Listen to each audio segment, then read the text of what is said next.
Perfecto. Bueno, me gustaría poder ayer hablando con muchos de ustedes, es tan interesante porque es imposible dar una cosmovisión completa, ¿no? Entonces, cuando uno presenta una verdad que no fue revelada del todo en nuestra vida, empieza a poner en juego la estructura de todo lo aprendido, ¿verdad? Entonces, claro, surgen un montón de preguntas y el escuchar a muchos de ustedes para mí fue muy bueno. Y entonces yo quería poner simplemente algunos versículos para explicar algo que para mí es importante que ustedes lo vean. Este versículo dice así. Dice, porque habéis muerto y vuestra vida está escondida con Cristo en Dios. Colosenses 3:3. Si ustedes observan, claro, ahí no se ve mucho porque justamente la frase que quiero resaltar está en rojo. Pero lo que ahí está diciendo es que hay un verbo que está en pasado. ¿Sí lo ven? Ustedes habéis muerto. ¿Sí lo ven? O sea, lo que la palabra está diciendo, para los que han nacido de nuevo, los que tienen el Espíritu de Cristo, es: conviértanse en lo que son. ¿Me entienden lo que digo? Es ese termo diciendo, haceme un termo. No. Tu mente tiene que entender que vos sos un termo. Ok. Vos estás muerto. Para el que nació de nuevo, ya murió. ¿Entienden? Eso está en el pasado para nosotros. Es un milagro. ¿Verdad que cuando el Señor dice, ustedes están crucificados, fueron crucificados juntamente conmigo? ¿Está bien? ¿Eso qué quiere decir? Miren, si alguien entra por esa puerta y un minuto después entra otra persona, no entraron juntos. Pero dice que nosotros, por fe y por la obra de su Espíritu, cuando nacemos de nuevo, porque entregamos nuestra vida para que Cristo viva su vida en nosotros, fuimos crucificados hace más de 2000 años atrás. ¿Se entiende? Morimos juntamente con Cristo para resucitar juntamente con Él. Entonces, hay lo que es muy importante entender. Hay dos estadios fundamentales del ser humano. Uno es cuando el hombre está espiritualmente muerto a causa del pecado. Pero cuando el segundo Adán, que es Cristo, el postrer Adán, le da vida a nuestro espíritu y nos devuelve al estado original, ¿verdad? Hay dos componentes. Y está el componente de la carne y el componente del espíritu que entran en guerra. El espíritu quiere gobernar y la carne quiere gobernar. ¿Está bien? Entonces, lo que nosotros sí tenemos que entender, yo le explicaba hoy a los chicos que si ustedes agarran el libro de Romanos hasta el capítulo 5, van a entender que Pablo le está hablando a los romanos acerca de los pecados, que eso lo trata la sangre, son los pecados de nuestro pasado, lo que Dios perdonó y echó al fondo del mar, como decía esta canción, del cual no se acuerda nunca más. Pero a partir del capítulo 5 de Romanos habla de el pecado. Y Pablo habla de esa ley del pecado, diciendo, lo que no quiero hacer, eso hago, y lo que sí quiero hacer, eso no hago, y descubro que hay una ley en mí, que es la ley del pecado. Y entonces empieza a hablar de la vida en el espíritu, de qué manera esa ley del pecado no la trata la sangre, sino la cruz. Por eso el Señor nos manda a tomar la cruz cada día, para no vivir bajo el gobierno de la carne, sino bajo el gobierno del Espíritu. Por eso la palabra nos enseña: haced morir la carne por el Espíritu. ¿Está bien? Nos negamos a nosotros mismos porque negamos la carne, lo que la carne desea. Porque tenemos un espíritu que está vivo. ¿Está bien? Entonces la palabra nos enseña que desde que nosotros nacimos de nuevo, entramos en una guerra, y esa guerra es contra la carne. Pero el que ha nacido de nuevo, dice la palabra, ha crucificado la carne. Amén. Se los voy a leer.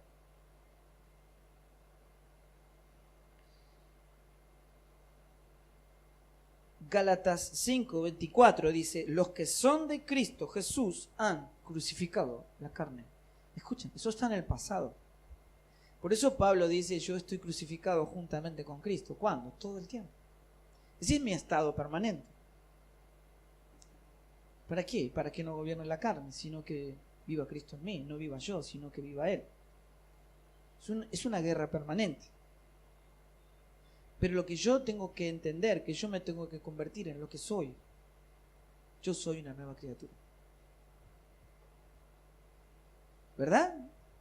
Entonces, no puedo actuar como el viejo hombre, sino que tengo que ser revestido del nuevo hombre. Porque le creo a Dios. Amén. Entonces la palabra explica que los que han nacido de nuevo ya no practican el pecado. En la guerra contra la carne pueden pecar, pero no practican el pecado. Si ustedes comprenden la diferencia que hay entre un hombre adúltero y un hombre que cometió adulterio, alguien que cometió adulterio no se convierte en un adúltero, ¿verdad? Es un hombre que pecó. Pero un adúltero es alguien que vive en un estado de adulterio. Nadie que tiene el Espíritu de Dios puede vivir en un estado de pecado. ¿Entienden? Porque Dios que está en mí aborrece el pecado. Y Él produce el querer como el hacer. Yo amo lo que Dios ama. ¿Entienden? Entonces yo empiezo a aborrecer el pecado. Y cuando la carne me engaña, me miente y me promete una felicidad que en realidad es una mentira porque nunca llega, es capaz que caigo, pero inmediatamente entro en una angustia, en un dolor de haberle ofendido a la persona que más amo. Porque yo amo a Dios, porque amo al Señor. Y esa angustia que me produce el Espíritu demuestra que mi corazón le pertenece al Señor. Y que inmediatamente yo necesito volver a Él, necesito que me perdone, necesito restaurar con Él, porque yo ya no quiero vivir más en el pecado. Amén. Aquel que no nació de nuevo todavía lidia porque ama el pecado. Todavía. Amén. Entonces digo esto para que no se preste la confusión de o si pequé, quiere decir que no nací de nuevo. No. Hay un espíritu en mí que produce el querer y el hacer. Puedo en algún momento caer, pero eso inmediatamente produce en mí un arrepentimiento, una angustia, un dolor.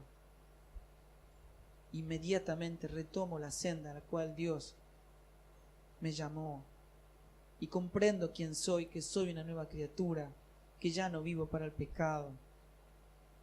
¿Verdad?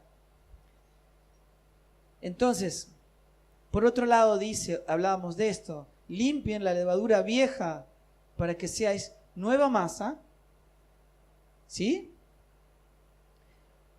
Así como lo sois. Ustedes no se tienen que convertir en nueva masa, ustedes son. Solo que me tengo que convertir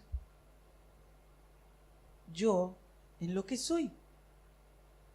Actuar como lo que soy. ¿Sí me entienden? Ok.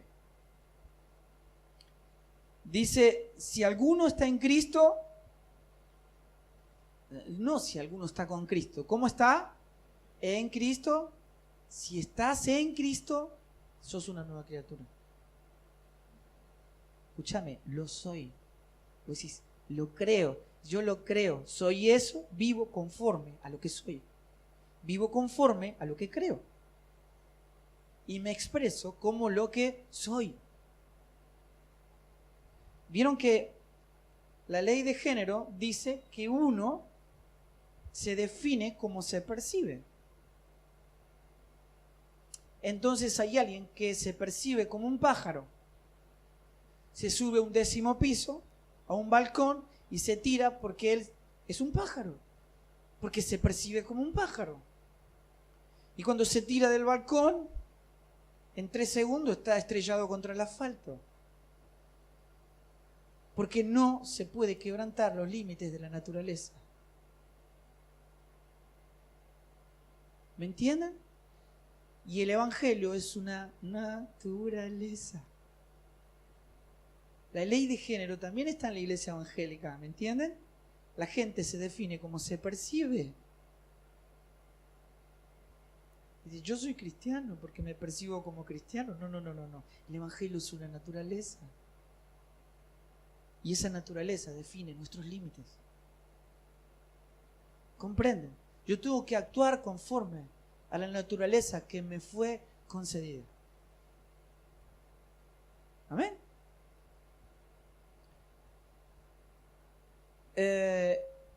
Dice, porque nosotros que vivimos siempre estamos, como dice, entregados a muerte por causa de Jesús, para que también la vida de Jesús se manifieste ¿dónde? En nuestra carne mortal. ¿Está bien? Miren lo que dice acá. El hombre natural, no se preocupen, el hombre natural no percibe las cosas del Espíritu, porque para él son locura, ¿verdad? Y no las puede entender, porque solo se puede percibir espiritualmente. Porque ¿quién conoció la mente del Señor? ¿Quién la puede instruir? Y dice, bueno, muchachos, los que han nacido de nuevo, ustedes tienen la mente de Cristo. Que no la usen es otro problema. Pero que no sepan mudarse a la mente de Cristo es verdaderamente un problema. Pero los que han nacido de nuevo tienen la mente de Cristo. ¿Amén? No es algo que tiene que pasar, es algo que ya pasó. ¿Amén? Bueno, y a ver qué tengo acá. Ok. Ese es el punto crucial. O sea que los que están en Cristo han crucificado la carne. Y dice Romanos 8, 7 y 8 dice, la mente puesta en la carne es enemiga de Dios, porque no es sujeta a la ley de Dios, pues ni siquiera puede hacerlo, y los que están en la carne no pueden agradar a Dios.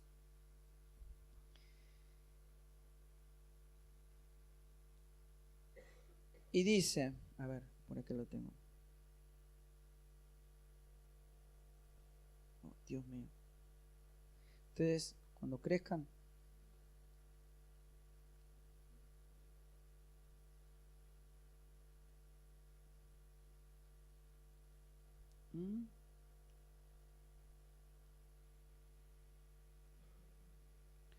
bueno, no importa, después se lo digo. Pero el apóstol Pablo nos manda a hacer morir la carne por medio del Espíritu. ¿Amén? Entonces yo le doy el gobierno al Espíritu, no alimento la carne.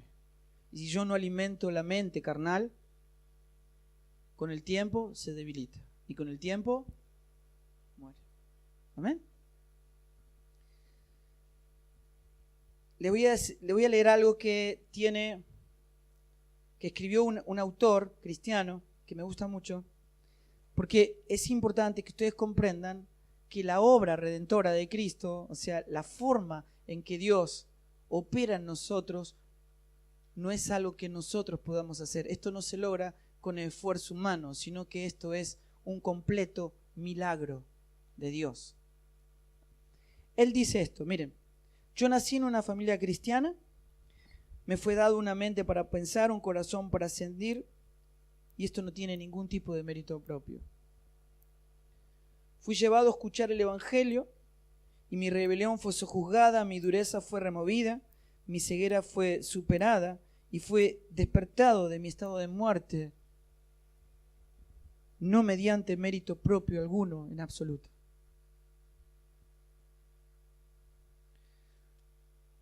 Así que me convertí en un hijo de Dios y entonces soy un heredero de Dios en Cristo, no mediante mérito propio en absoluto.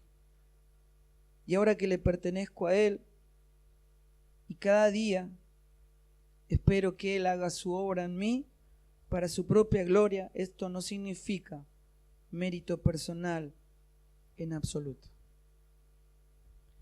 Entonces él cita 1 Corintios 15:10, dice: no soy yo, sino la gracia que está conmigo. Hebreos 13:21 dice: Dios, escuchen, Dios está obrando en mí aquello que es agradable delante de Él. La obra la hace Él. ¿Sí me entienden? Dice 2 Tesalonicenses 1:11, dice: Él cumple todo propósito de bondad en mí. Él cumple todo propósito de bondad.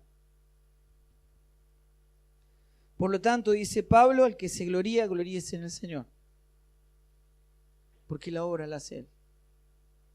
Y dice Pablo, si yo pudiera gloriarme en algo, ¿a qué no saben en qué me puedo gloriar? ¿Alguien lo dice? ¿Quién lo dijo Pablo? ¿En qué es lo único que él dice que se puede gloriar? En esa cruz. En esa cruz que me mata todos los días. Para que no viva yo, sino que viva Cristo en mí. Amén. Ahora, quiero introducirlos medianamente en este tema para poder comprender esto. Nosotros somos la iglesia de Cristo, somos el cuerpo de Cristo, ¿verdad? Por lo tanto, muchos pueden pensar de que nosotros hacemos la obra de Dios. Algo les comenté ayer, pero quiero redondear este tema. Les va a ayudar. Alguien puede decir, nosotros los hijos de Dios hacemos la obra para Dios. ¿Está bien? Viene alguien y dice, estoy haciendo esto, pero lo hago para Dios. Entonces, ok, está bueno, ¿no? Lo hace para Dios. Ok. Ahora, Dios hace la obra a través nuestro. ¿Es lo mismo? No es lo mismo. Entonces, esa es la pregunta. Eso no es lo mismo. En la primera frase, ¿quién hace la obra? Nosotros. En la segunda frase, Dios. ¿Sí me entienden? Esto no solamente no es lo mismo, sino que es opuesto. Nosotros no hacemos la obra de Dios. Entonces la palabra de Dios nos explica, si Jehová no es el que edifica la casa es Cristo. La casa es la iglesia. Si Él no edifica nuestra vida, la casa, la iglesia, todo lo que hacemos nosotros es en vano. Es nada. Vano es eso. Vano es vacío, es nada. Y el Señor nos dice, porque separados de mí, nada podéis hacer, en Juan 15:5. Filipenses 2:13 dice, porque Dios es el que produce en nosotros el querer como el hacer. ¿Qué es el hacer? El hacer es el obrar, es el servir. O sea que el servir no lo podemos producir nosotros. Yo sirvo a Dios. Escuchen, hay que servir a Dios, sí. Yo le quiero explicar que lo que nosotros mayormente le decimos servicio no es lo que Dios le dice servicio. Tenemos que saber y entender a qué Dios le dice servicio, a qué Dios le dice amor. ¿Verdad? ¿A qué Dios le llama bueno? ¿A qué Dios llama malo?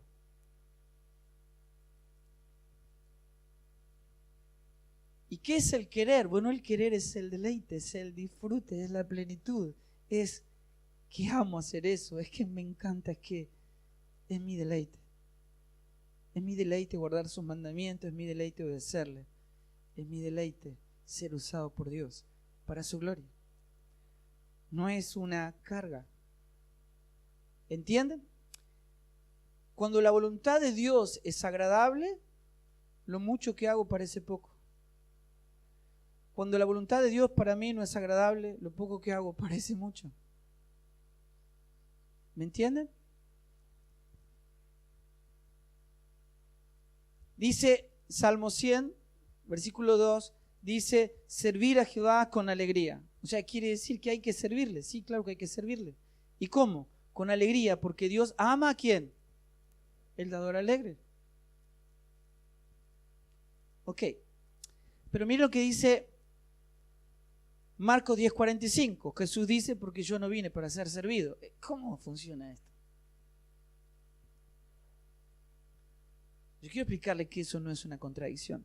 Hechos 17, 24 y 25 dice: el Dios que hizo el mundo y todo lo que en él hay, puesto que es el Señor del cielo y de la tierra, o sea que Él es el dueño de todo.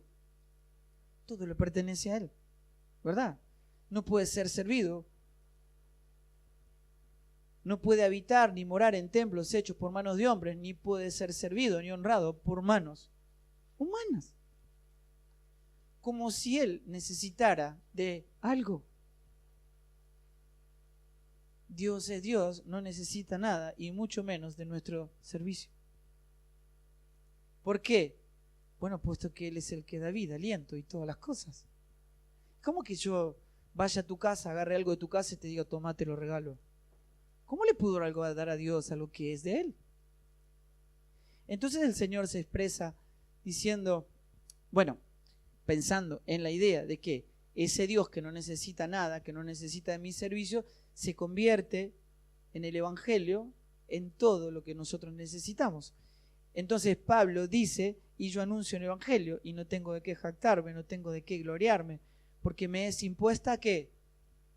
Necesidad. Y ay de mí si no predico el Evangelio. ¿Ustedes comprenden? No servimos a Dios porque Él lo necesite, servimos a Dios porque lo necesitamos nosotros. Me es impuesta necesidad. Agradar, hacer la voluntad de Dios. No puedo vivir si no hago lo que Dios espera de mí. Me es impuesta necesidad. Por eso le servimos, no porque Él lo necesite. ¿Entienden? El reino de Dios no es una empresa que Dios necesita de gente para que esa empresa se mantenga a flote. Olvídense.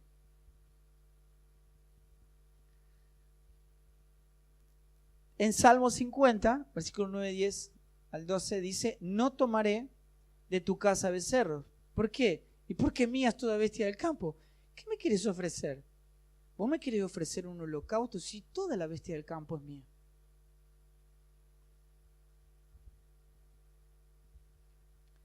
Y si yo tuviera hambre, no te lo diría a ti. Amén. Porque mío es el mundo y la plenitud. Miren lo que dice este pasaje. ¿Vieron que si ustedes quieren ganar un campeonato, no lo pueden dudar? O sea, tienen que poner a los mejores. ¿Sí o no? Bueno, en el reino de Dios vos no podés formar parte del reino de Dios a menos que estés enfermo. Porque Dios no vino a buscar a justos, sino a pecadores el arrepentimiento. Y la iglesia lo hizo con lo vil y lo menospreciado de este mundo. Y entonces Él nos explica: los enfermos son los que necesitan de médicos. Los enfermos no sirven a los médicos. ¿Lo ven? ¿Qué hacen los enfermos? Siguen sus prescripciones. Obedecemos para que la vida sea manifestada. Amén. Hagan así si están entendiendo. Ok. Lo veo pensativo y digo, bueno.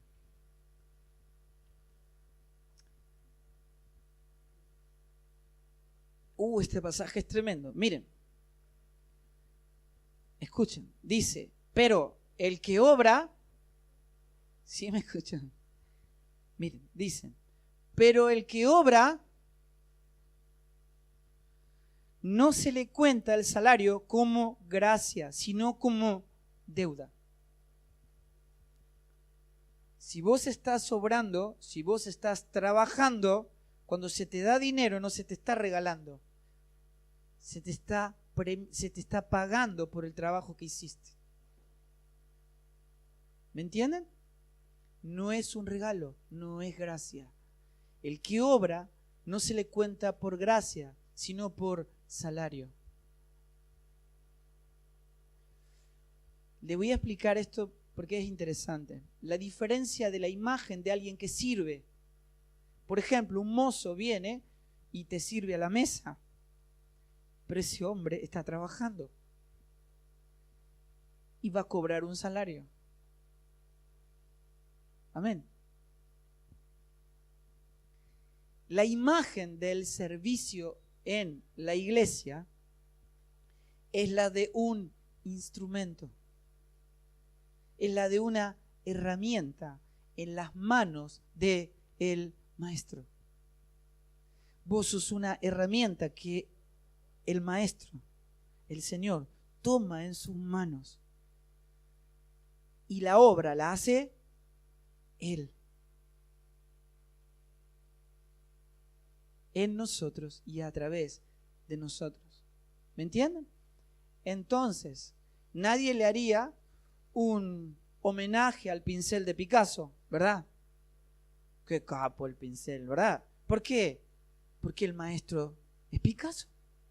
Nadie podría vernos a nosotros como qué capo. ¿Por qué? Porque la obra la hace el Señor. Somos simples instrumentos en sus manos. Por lo tanto, toda la gloria siempre es para el Señor. ¿Me siguen? Miren esto. Miren cómo terminaba este versículo. Dice: pero el que cree en aquel que justifica al impío, se le es contada por justicia. El que no obra, ¿me entienden? Dice, está en rojo acá. Dice, más el que no obra, sino que cree en aquel que justifica al impío, le es contado por justicia. Así que todo depende de que no obremos, y más vale que no obremos. Porque si obramos nosotros y no es Dios quien obra a través nuestro, todo lo que hacemos es nada. Amén. Ahora dice, en lo que requiere diligencia, no perezosos, sino fervientes en espíritu, sirviendo al Señor. O sea, porque uno puede pensar y dice, bueno, entonces no hacemos nada. No.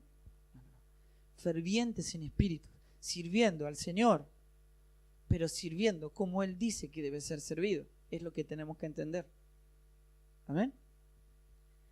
Entonces, dice, bueno, lo vamos a pasar. Pablo dice, pero la gracia de Dios, dice, este pasaje dice esto, dice, si vamos a hablar de servir, yo serví más que todos ustedes.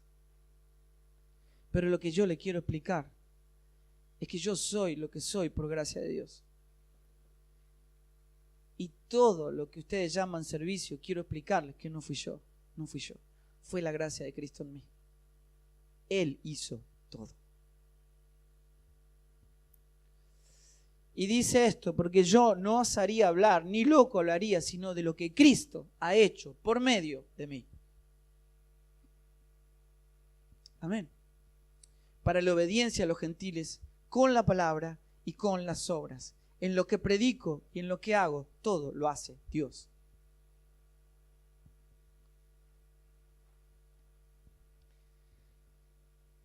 Esto es para nosotros fundamental poder entenderlo, porque no hay gente, no hay personas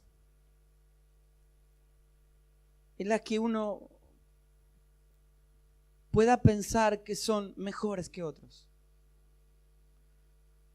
Que no se trata de un mérito personal, nada en la obra de Dios, porque todo lo hace Él.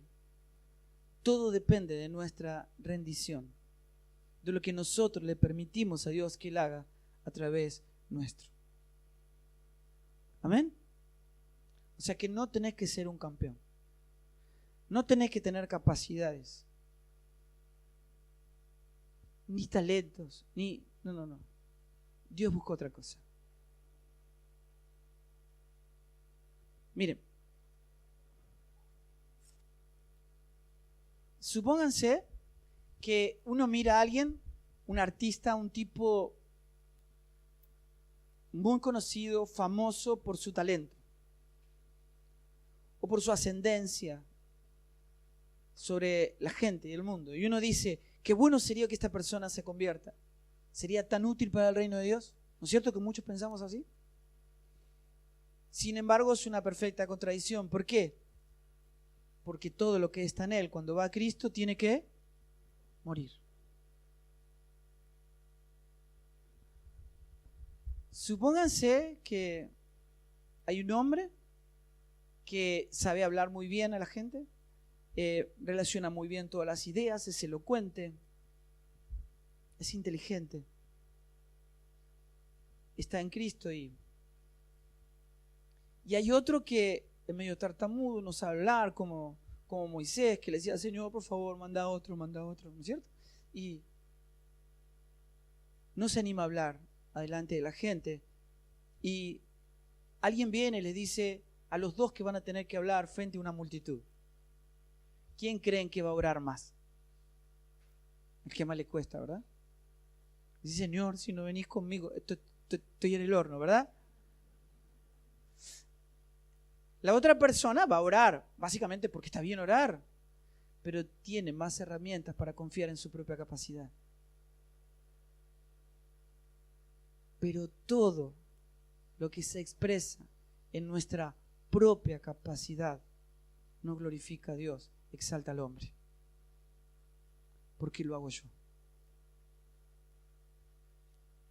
Y para colmo, los evangélicos creamos un medio, un ambiente que admira al talentoso, loco. Esto ofende a Dios y humilla a la iglesia. ¿Me entienden?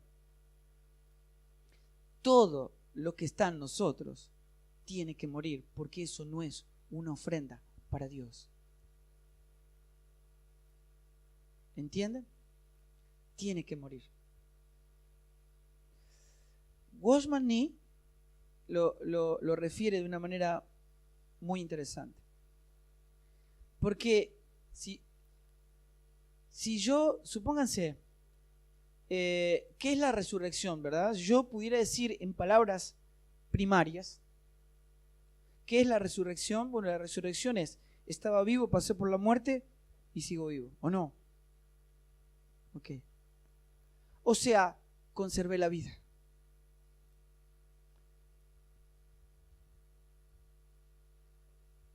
Ahora, todo aquel que pasó por la muerte y conservó la vida, lleva las marcas de la muerte.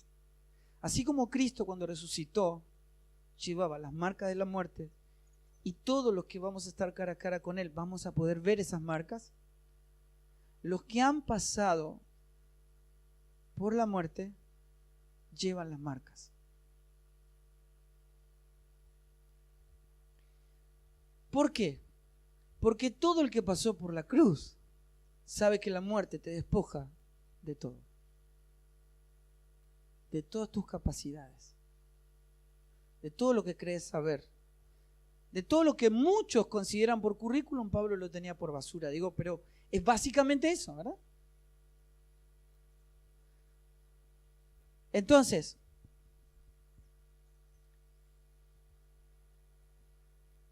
todo lo que en definitiva logré en la vida, por ejemplo, yo soy médico y me morí, sonaste, no te puedes llevar el título. Si tenés dinero, lograste una grande empresa, prosperaste, te fue muy bien, sonaste, no te puedes llevar el dinero. Si te casaste con la mujer de tu sueño, tu príncipe azul, tuviste una hermosa familia, peleaste toda tu vida por tener eso, te moriste, tu familia no te puede acompañar. Todo aquel que pasó por la cruz sabe que la muerte te despoja de todo. Cuando pasaste, quedás sin nada, quebrantado, pequeño, humillado. Watchman Nee lo describe como alguien lisiado para toda la vida. Alguien que nunca más en su vida puede valerse por sí mismo si no viene Dios con él. Entonces uno ahí comprende, si yo me siento capaz, lo hago yo. Pero si yo no puedo y entiendo quién soy, en mi propia debilidad digo, Señor, yo no puedo.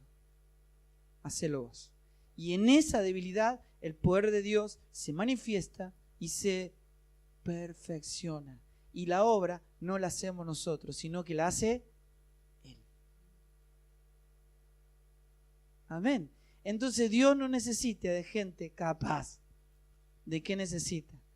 De gente quebrantada, dispuesta a ser usada por Dios, sin tener que preguntarle previamente si está de acuerdo. Amén. Dispuestos a ser usados poderosamente por Dios para su propia gloria. Amén. Entonces, ese espíritu nos conduce a no buscar ser vistos, a no buscar nuestra propia realización personal, a no servirnos de Dios, ni siquiera servirnos de los hermanos. Porque no es lo que Dios espera de mí. Ustedes vieron que en las iglesias se forman grupos por afinidad, ¿o no? Este grupito. ¿Por qué? Bueno, porque a mí me gusta estar con este grupo, me gusta estar con estas determinadas personas, ¿verdad? La afinidad, ¿es pecado? No, no es pecado. Pero no interpreta a Cristo. Porque si yo estoy con los que a mí me gusta estar, me sirvo de esa gente. Estoy porque me gusta a mí. Pero Jesús estaba con los que nadie quería estar. Y cuando yo estoy con el que nadie quiere estar, yo estoy dando mi vida por esa persona. No estoy pensando en mí, estoy pensando en el otro. De la misma manera que Cristo sacó la atención de sí mismo para pensar exclusivamente en mí y en vos. Amén. Eso interpreta a Cristo. Es muriendo como se gana la vida, es muriendo como nos identificamos con Él. Amén. ¿Y saben por qué digo esto?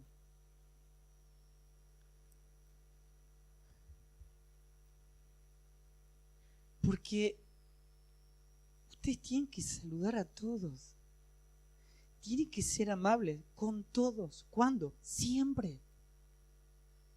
Porque es la exteriorización, es la manifestación que necesitamos del Cristo que portamos, que ama a todos, que es amable con todos, siempre, sin importar las circunstancias. Chicos, saluden siempre. Aunque no estén de humor, aunque estén en un momento difícil, no importa, sean amables por obediencia. No importa en qué situación estén. Sirvan al otro. No se sirvan ustedes de los demás. Y entonces cuando uno ve la cantidad de gente que pasó por la congregación apartada y dice, por ejemplo, yo dejé de ir y nadie me llamó. ¿Saben por qué? Porque esa persona tenía puesta la expectativa en el otro y no en Dios, que no defrauda. ¿Me entienden? Cuando ustedes se expresen, pongan su expectativa en Dios y Dios espera que ustedes sean amables con todos. Y entonces van a llegar a cualquier lugar y van a decir, uy, cuánta gente, tengo que saludar a todos. Al principio va a costar, pero a medida que vaya pasando, tu amabilidad, tu entrega, Cristo expresándose en tu vida en servicio a los demás, va a costar menos y en un momento se va a convertir en un perfecto disfrute, en una perfecta alegría. Pero por favor, no se acepten como son. Ustedes no digan, yo soy así, lo que pasa es que soy descendencia eslava, yo soy descendencia tana, yo soy... No. Cuando Cristo vino a tu vida, Dios te engendró. Ahora tu Padre Dios, tu herencia de sangre fue cortada. Ahora nuestra ciudadanía está en los cielos. Somos embajadores de este mundo. Por lo tanto, nosotros tenemos que ser como Él en todo. Amén. Voy a terminar con esta historia que me hizo mucho bien. En una oportunidad, Watchman Nee estaba, me contaba acerca de la historia de unos hermanos en la China comunista que eran sembradores de arroz. Y estos hermanos se dieron cuenta que el vecino durante la noche le choreaba el agua. Y ellos dijeron, nos están robando el agua. ¿Qué vamos a hacer? Bueno, no nos vamos a defender, porque el Hijo de Dios no se defiende nunca. Si vos te defendés, no te puede defender Dios. ¿Sí me entienden? Y no te va a poder morir. Vos tenés que amar a tus enemigos, a los que te ultrajan, a los que te roban. Amarlos como Cristo te ama a vos, ¿verdad? Y miren que no hay chance, porque la Biblia dice que hay que amar a nuestros enemigos, a nuestro prójimo, y aquí no saben quién más, y a nuestro hermano, que es el más difícil a veces, ¿no? Porque decir, que esto me lo haga alguien del mundo, bueno, pero que el domingo estuvo cantando y dice, hermano, cantemos el himno tal, ¿verdad? Mirá lo que me hizo, ¿verdad? Tenés que reconocer a Cristo en Él y amarlo como Dios te ama a vos.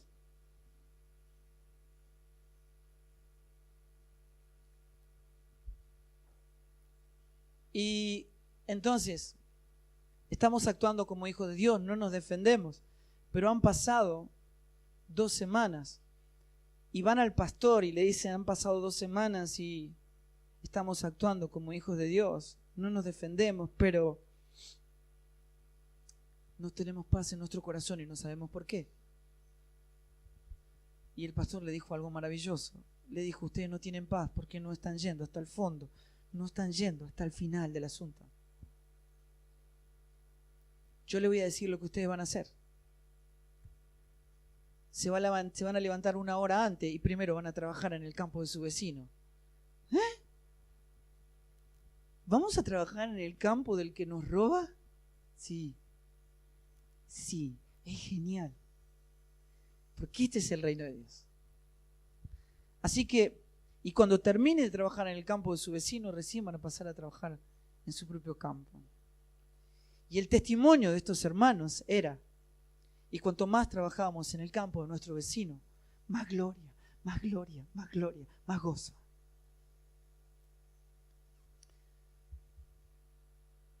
Así que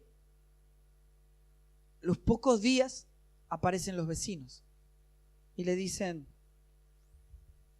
escuchen, lo estuvimos observando durante todo este tiempo.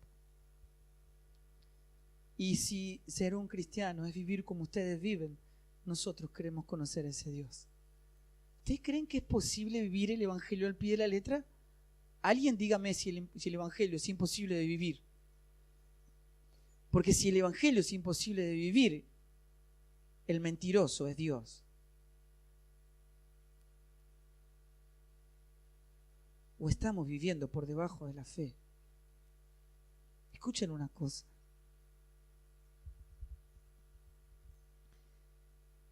Yo no conozco en profundidad la vida de ustedes. Y no puedo poner en duda de ninguna manera que ustedes amen a Dios. Pero sé de sus vacíos. Sé de sus tristezas. ¿Saben por qué? Porque Mateo del capítulo 5 al 7, todo el tiempo está diciendo, hasta que no vivan de esta manera, nunca van a tener verdadera paz en sus corazones.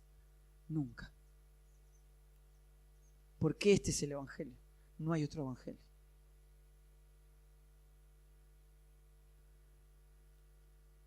Francisco de Asís hacía viajes evangelísticos y se iba meses y meses. De hecho, él termina muriendo de las enfermedades que contrajo en sus viajes misioneros. Pero una de las vueltas, él se había ido al viaje misionero y había dejado un grupo de hermanos, y dentro de ese grupito de hermanos había uno que parecía el más espiritual, así que le dijo, vos cuidá a los hermanos. Y mientras Francisco estaba de viaje, ellos estaban comiendo y vino un ladrón. Y el ladrón estaba con un palo en la mano y dijo, denme toda la comida porque le voy a romper la cabeza con este palo. Y el hermano, que se sentía responsable de los demás, se fue para atrás y trajo un palo más grande y agarró y le dijo, salga de acá sin vergüenza, vaya a trabajar, y lo sacó rajando al tipo. A los pocos días vino Francisco, que a veces se iba meses y entonces se abrazaban, lloraban, se besaban de alegría. Y mientras estaban en ese momento de alegría, uno de ellos dijo, ay, no sabés lo que nos pasó el otro día, qué risa, contale. Y entonces uno de los hermanos le empieza a contar a Francisco. Y Francisco, mientras lo estaba escuchando, toda su sonrisa se fue, se borró. Y se dio vuelta y se fue a orar, para no decir nada de lo que se tenía que arrepentir. Después de orar volvió al grupo de hermanos y le dijo, ya sé lo que van a hacer. Van a tomar toda la comida que hay acá y se van a ir de camino y no van a volver hasta encontrar a ese hombre y darle todo lo que ese hombre vino a buscar. Miren, pasaron muchos años y había una reunión de hermanos. Ya Francisco estaba bien enfermo, y una reunión como esta.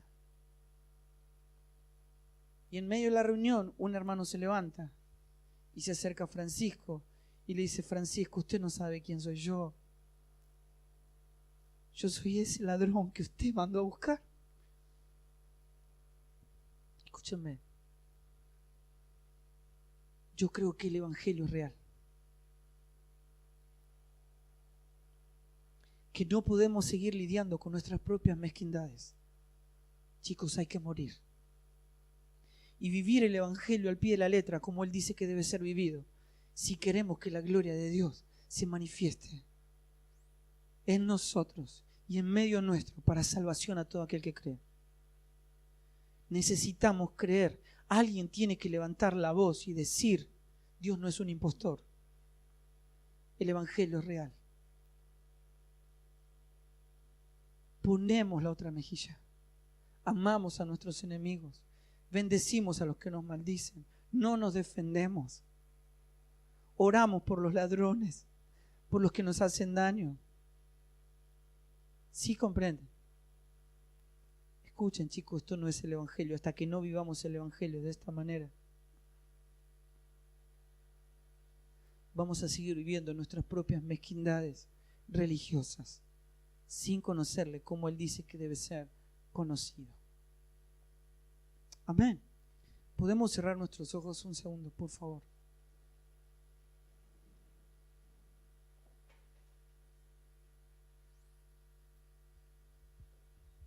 Puedes decirle al Señor,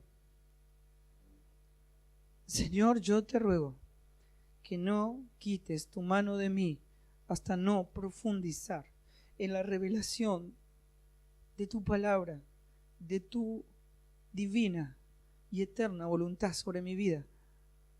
Revelame al Cristo que está en mí, de manera que yo encuentre el deleite, el gozo supremo, la alegría perfecta en amar a mis enemigos, en mirarlo a los ojos y amarlos con toda mi alma como vos me amás a mí. No quites tu mano hasta que yo encuentre la perfecta alegría en poner la otra mejilla cuando alguien injustamente miente,